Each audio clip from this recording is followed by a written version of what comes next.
Teams everywhere are dealing with a serious problem, a productivity problem. It's no secret, and it's nothing to be ashamed of. Most tech is too complicated, there are too many time-consuming tasks, and teams aren't getting the info they need to close deals and connect with customers. Don't worry though, HubSpot's customer platform can help. It was built to save time and make your job easier so you can get back to building your business. No more hours wasted on time-consuming tasks, no more chasing down prospect info, no more one system for this, another system for that. HubSpot can help you find leads, reach prospects, and deliver the insights you need to convert them to customers, all in one place. Plus, HubSpot AI can literally do more of your work for you so you can focus more on scaling your business. Because HubSpot knows you have some big growth goals. And they're here to make your productivity problem no problem at all. Visit HubSpot.com to learn how they can help you grow better. Good morning, everyone. It's Sunday, April 21st. I'm Mark Dent, and you're listening to the Hustle Daily Show, the weekend edition. So today, we're going to be talking about the unpredictability of weather and what that means for businesses. It's really hard to go more than a week these days without hearing some sort of statistic about extreme weather. From 2000 to 2019, there was an 83% rise in weather-related natural disasters compared to the previous 20 years. Last year was the hottest year on record, which beat a record that was only set about 7 years earlier. Everything has just gotten very odd and very unpredictable. Now, we certainly don't have apps or startups that can solve climate change, but there are startups out there that are trying to help us navigate all of these unpredictable weather patterns. So today, we have someone on here who is doing just that. Nick Cavanaugh is the founder of Sensible Weather, a climate technology company that reimburses travelers and event goers when they face inclement weather. Nick, thank you so much for joining us today. Thanks for having me on the show. All right, Nick. So I wanted to start out, as I was just kind of mentioning there are just so many different ways that we can describe how the weather is different than it was certainly a couple generations ago and really just 20 years ago. So how are businesses being affected by weather, and why are startups starting to get involved? So there's a variety of reasons. So, basically any business that has anything to do with the outdoors, whether that's hospitality, for example, the business that we're in, from energy, agriculture, shipping, all of these things have supply and demand effects coming from weather and ultimately from climate change. Where I got my career started was as a climate scientist, studying climate change and the data specifically. After that, I went on to energy and agriculture trading. So looking at supply and demand for those commodities markets, figuring out how weather and climate change played a role, trying to understand how to predict these things. And then finally, in this next installment of my career, looking at the hospitality sector, global hospitality, being one of the largest economies in the world, is massively impacted by weather. And this is just as simple as you go on vacation and it rains, or there's too much snow or not enough snow, or it's windy or it's cold, so on and so forth. That impacts your experience, makes you less likely to book, makes you less likely to rebook, more likely to write a bad review. So ultimately, that's where we factor in. And where startups are really coming into play in the weather and climate space. Historically, weather and climate data and informatics comes from large government centers. Like NWS, the National Weather Service, and stuff like that. Yeah, so the National Weather Service and NOAA, basically each country has their own version, just the same as big corporations, they are slow. So where startups can come in is they can be a little bit more nimble, a little bit more fast moving, pick and choose their problems rather than trying to service everybody all at once. So that's where we're seeing a lot of startups pushing into this area. Yeah.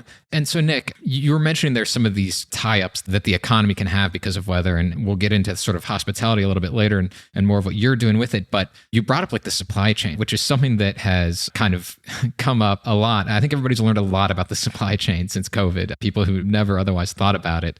So, are we talking about just when there's these bigger storms or hotter weather, that there can be a lot more snafus along the way in the supply chain?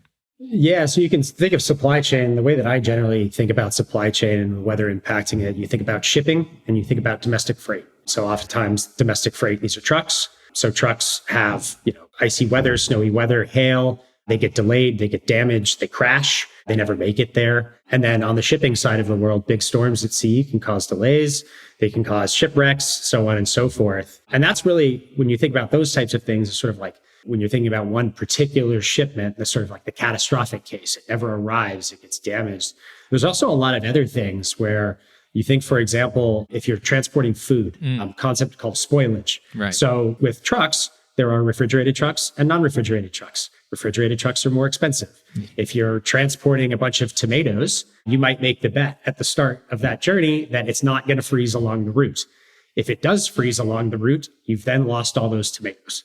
So that ends up being a huge factor in, agriculture, supply and demand, delivery of food, spoilage. It seems niche, but that's a massive impact. The inability to protect the temperatures, along a truck route can have a massive impact on the supply of food. Yeah. And so companies, like you were saying, to prevent things like that from happening, they're getting way more involved into analytics with weather. Is this a fairly new phenomenon? How recent are we talking about here? And was there really as much of a need to do it, say in the 1980s, when climate change wasn't quite as much of a deal as it is now? So I would say, there's always been a need, and where there's a need, where there's demand, generally supply fills that. What's interesting these days is the problems are often more nuanced. So first of all, it's a bigger economy. There's more stuff that is being impacted by weather. And so there's more opportunity, there's more applications to go after. But then on top of that, things are less predictable, more variable, less predictability combined with more stuff to damage equates to an opportunity. And, the last part of this equation is proliferation of data, big data, the cloud, processing capability. It's all, those barriers have gotten lower. So where a startup can come in, for example, pick their niche, and with, I say niche with respect to sort of the entirety of what you can do with data. They might, for example, pick the tomato spoilage problem, which is big enough for a startup to sink their teeth into. And then the barriers to entry with respect to data availability and compute are low enough that they can build a product and sell it. Wow. So truly tomato spoilage could be enough for a startup to focus on. Potentially. Yeah. Or at least something similar. Something similar. Yeah. Vegetable spoilage. Yeah. How big do you think the tomato market is? I actually have no idea. I don't know either, but I know it's quite large. I would guess it's tens of billions would be my, off the cuff guess. Tomatoes grown and sold in a year globally. Yeah. And so before you started Sensible, you were an analyst, right? So I was at Citadel most recently. What all did you do as a data analyst, and how did that impact what a company like Citadel does? So effectively, I was quant. I focused on commodities, particularly energy and agriculture, mostly energy. And where you see commodities future markets getting impacted by weather, predominantly wholesale electricity.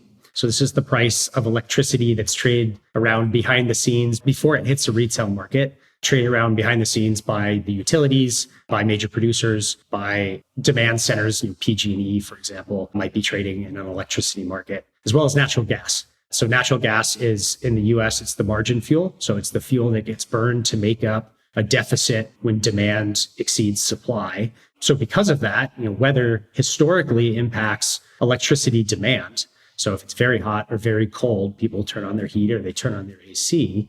That causes a spike in electricity demand, which must get made up in supply. Historically, again, burning fossil fuels, increasingly renewables. Guess what? Renewables, big weather component, whether that's hydro or wind or solar. All of these things also predictable, to some extent. So what I did at the fund was focused on using weather and climate data to predict supply and demand in these markets. And what's really, really cool about energy markets specifically is, unlike other markets where supply not meeting demand sometimes happens and life goes on, essentially with respect to energy, supply must meet demand. Right. Otherwise, it's really cold and nobody has heat. Yeah. I live in Texas and I was here for the blackout. So yeah. So you know it better than most. Yeah. So then how did you get the idea for Sensible Weather? What led you to want to start your own company? So I'm an avid outdoor enthusiast, particularly skier, but also a variety of other things. I generally like being outside. And because of that, the things that I like doing can get impacted by weather. So while I was at the funds and before that, so a lot of time forecasting weather for my own purposes. A destination ski trip, I was trying to pick where I was going to go, whether that was surfing, figuring out where to get the best waves, so on and so forth. And at the end of my hedge fund stint, I had access to all this data, analytics, know-how, and basically using it myself as a product. I was also a little annoyed with hedge funds and tired of that at that very moment. Sure. And so I was ready to do something else. And I was like, well, let's look to my life, to what I'm already doing using this data. And, it's beneficial to me. Could I build a product that's beneficial to everybody else? Yeah. And so how does data have to do with Sensible? So everything we do behind the scenes is data driven. So we have a massive, massive amount of climate and weather information, data stored in the cloud. And we've built a huge data processing architecture on top of it, which allows us to pull data anywhere in the world, what's going on today, what happened 20 years ago, taking a forecast, whatever you like. And we essentially do a risk analysis. So that allows us any date, any location, any type of risk, weather event that you're concerned about, whether it's rain or heat. We can essentially say, what are the odds? What are the odds of various outcomes?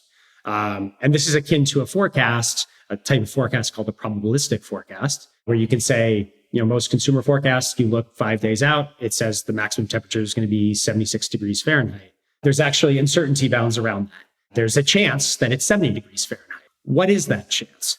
And what we do is calculate those odds. And that allows us to both provide better predictions as well as build weather coverages around them, which we call a weather guarantee. And then on the day, say you bought coverage, you wanted it to be 76 degrees. And if it was less than 70 degrees, you're going to be upset.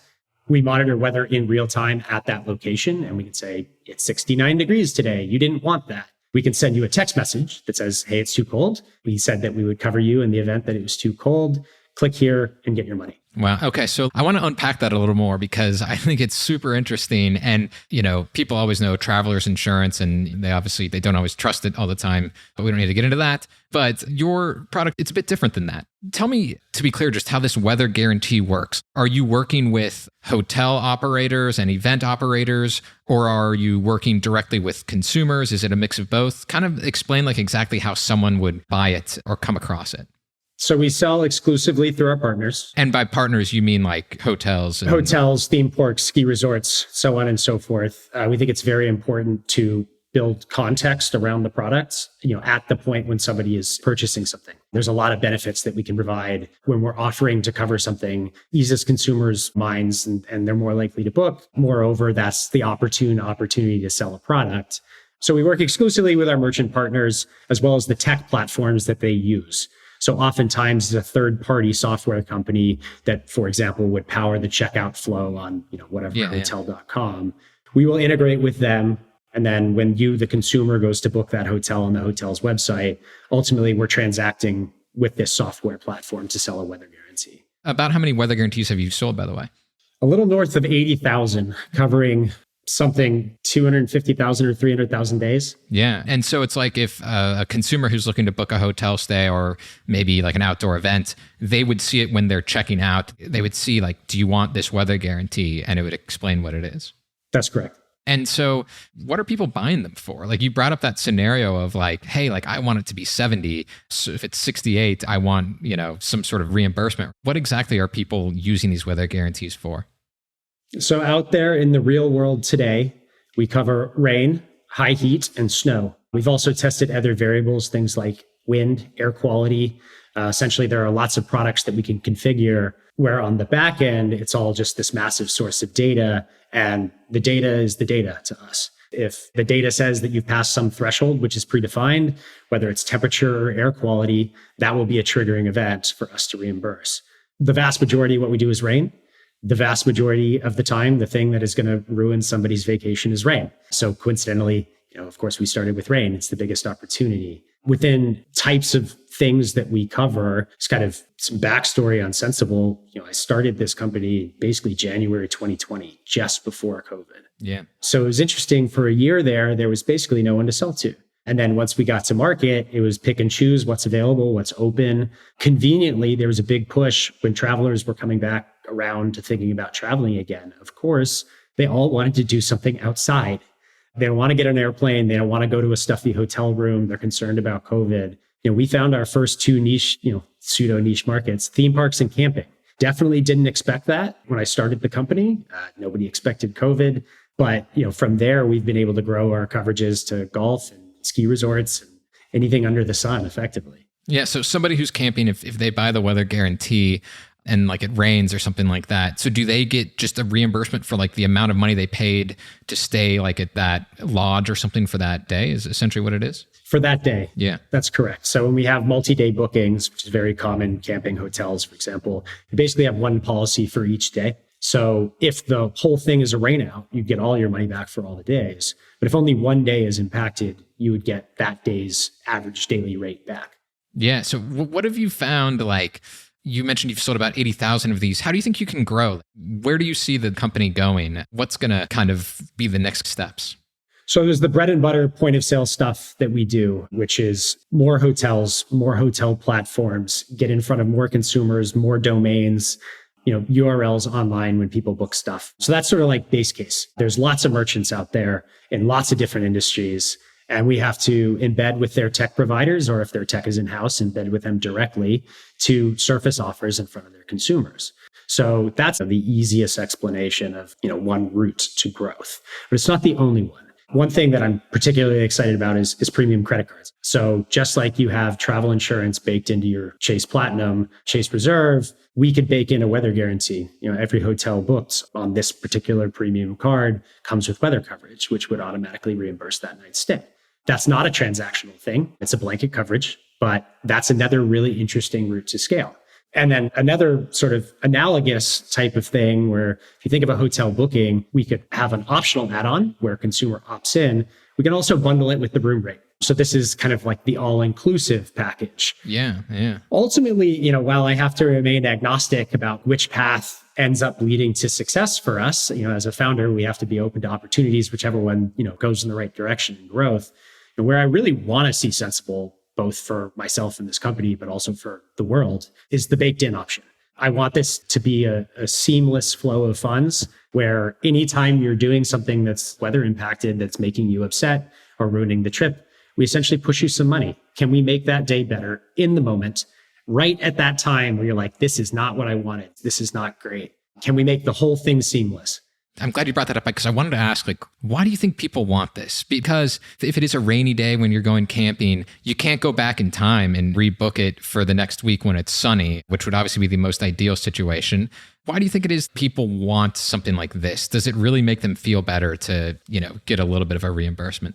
So it encourages rebooking, for one. The biggest driver of negative reviews, particularly in hospitality, is bad weather, which must be very frustrating, for example, for a hotel or a campground. That was completely out of their control. If we can turn that moment around and reduce the bad reviews for the merchant, as well as change the experience in somebody's head, they're more likely to write a positive review or rebook. Oftentimes we see people extending their stays. So if they had 2 days that were rained out, we can stay an extra 2 days because the 2 days that were rained out are covered.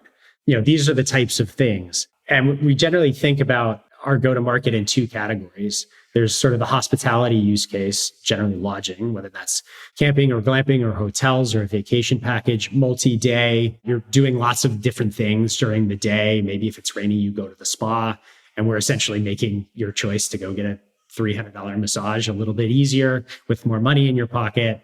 The other type of use case is more related to events or discrete ticketed attractions where you are going somewhere at a certain place at a certain time to do a certain thing and is only open for a set number of hours. Yeah. That's a different use case where a lot of times, for example, theme parks, they'd be open all day. Say it's only going to rain in the afternoon and we've reimbursed you for the whole day. You go in the morning, you enjoy it, it's free. When it starts raining in the afternoon, you either say, okay, it was free, I'm going to enjoy this anyway, or you leave. That's the best case for everyone. Yeah. And so to kind of build on this a little bit, you use the data, obviously, that you've collected in helping kind of set all of the different rates and different things that you offer through Sensible, correct? That's correct. Yeah. And so you have a ton of data. Do you see yourself and Sensible being able to use that for other things? Are there other directions you think that Sensible might branch out in and that others might branch out in who are collecting a lot of weather data as we move into even more uncharted, unpredictable weather territory? Yes, definitely. From day one, we've intentionally built as a platform. So the platform, both our weather and climate data and the data architecture that tears that data apart and surfaces up whatever data you require for your specific use case, that is use case agnostic. And then on top of that, we have a risk system, which allows us to query that data, run risk profiles, build products, risk transfer products on top of it, also use case agnostic. The first product that we built on top of those two things, our platform, is the weather guarantee. Beyond that, that platform is very reusable. And definitely, yes, the next product that I absolutely want to go after, we have the B2C consumer product that ultimately is aimed at protecting the experience for a consumer. The other side of that same coin is the businesses, the merchant, where if you have a rainy weekend, for example, in a drive-to market, you're a hotel in a drive-to market, say you're in Napa, and it's going to be a rainy weekend in Napa. 80% of your clientele is driving up from San Francisco. If it's going to be a rainy weekend, they're going to cancel. The hotel, because of that reduced demand, takes a revenue hit. We can build a product that covers that revenue. Yeah. So in other words, weather isn't necessarily going to become more predictable, but with this data, you might be able to help businesses, for instance, predict more likely something to happen and take the right steps in advance. That's correct. It's all about, essentially trading volatility for certainty. Yeah. And what will a consumer or a business pay for that? We run the odds when we say, weather is getting less predictable. Usually on a case-by-case basis, it's fairly predictable. When you look across the entire globe, it's less predictable. But that is what we do. We look across the entire globe and diagnose things on a case-by-case basis and ultimately build certainty into whatever products we're offering. Yeah. All right. One final question for you. Where do you see startups going when it comes to weather? Like 5-10 years down the road, what are we going to be talking about with like some of the newest companies and how they're interacting with weather? So while there are, many categories, I think the biggest three are analytics. So these are companies providing data and services that appeal to some of these businesses so they can try and understand the impacts of weather and climate on supply and demand as it impacts them. Risk transfer, or sort of colloquially speaking, insurance, whether that's an insurance product, a derivative product, a warranty product, some sort of product that offsets risk, offsets volatility, again, in favor of certainty and productized. And then the last bit is forecasting and infrastructure, which we've really seen an explosion of over the last year with the generative AI models. Where these things go in time, it's TBD. It's a super interesting, rapidly developing category that will have an impact on weather forecasting, both in the public and private domains. The question at the moment is how. I think the jury's still out on that. Yeah, I think that how AI is going to impact everything is like the final question in literally every single industry. So yeah, this one too. Exactly. All right. Well, that sounds good. So that's going to do it for us today. Thank you again, Nick, for joining us here at the Hustle Daily Show. For anyone who wants to find out more, you can visit Sensible Weather at sensibleweather.com. Thank you so much, Nick. Thanks very much.